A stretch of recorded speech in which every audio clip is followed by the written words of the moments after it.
ನಮಸ್ತೆ ಎಲ್ಲರಿಗೂ ನಮ್ಮ ಚಾನಲ್ಗೆ ಸ್ವಾಗತ. ಇವತ್ತು ಪಾಪ್ಕಾರ್ನ್ ಬೇಲ್ ಮಾಡೋದು ಹೇಗೆ ಅಂತ ತೋರಿಸ್ಕೊಡ್ತಾ ಇದ್ದೀನಿ. ಅದಕ್ಕೆ 3 ಕಪ್ಪಷ್ಟು ಪಾಪ್ಕಾರ್ನನ್ನು ಒಂದು ಬೌಲಲ್ಲಿ ತಗೊಂಡು ಚಿಟಿಕೆ ಅರಿಶಿನದ ಪುಡಿ,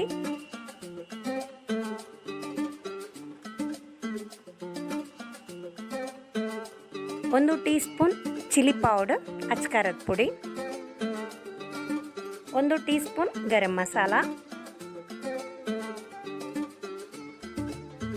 1 ಟೀ ಸ್ಪೂನ್ ಚಾಟ್ ಮಸಾಲ ಹಾಕಿ ಚೆನ್ನಾಗಿ ಮಿಕ್ಸ್ ಮಾಡ್ಕೋಬೇಕು. ನಂತರ ತುರಿದಿರೋ ಅರ್ಧ ಕಪ್ ಕ್ಯಾರೆಟ್,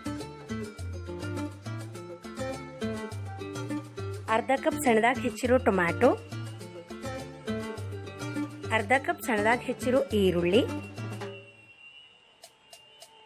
ಅರ್ಧ ಕಪ್ ಸಣ್ಣದಾಗಿ ಹೆಚ್ಚಿರೋ ಕ್ಯಾಪ್ಸಿಕಮ್ ಹಾಕಿ ಚೆನ್ನಾಗಿ ಮಿಕ್ಸ್ ಮಾಡ್ಕೋಬೇಕು.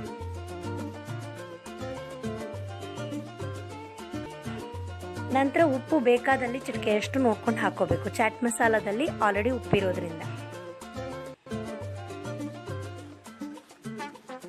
ನಂತರ ಸಣ್ಣದಾಗಿ ಹೆಚ್ಚಿರೋ ಕೊತ್ತಂಬರಿ ಸೊಪ್ಪಿಂದ ಅಲಂಕರಿಸಿದ್ರೆ popcorn bhel ready to serve. ನೀವೇನೂ ನಮ್ಮ ಚಾನಲ್ ಸಬ್ಸ್ಕ್ರೈಬ್ ಮಾಡಿಲ್ಲ ಅಂದರೆ ಪ್ಲೀಸ್ ಸಬ್ಸ್ಕ್ರೈಬ್ ಮಾಡಿ. Thank you.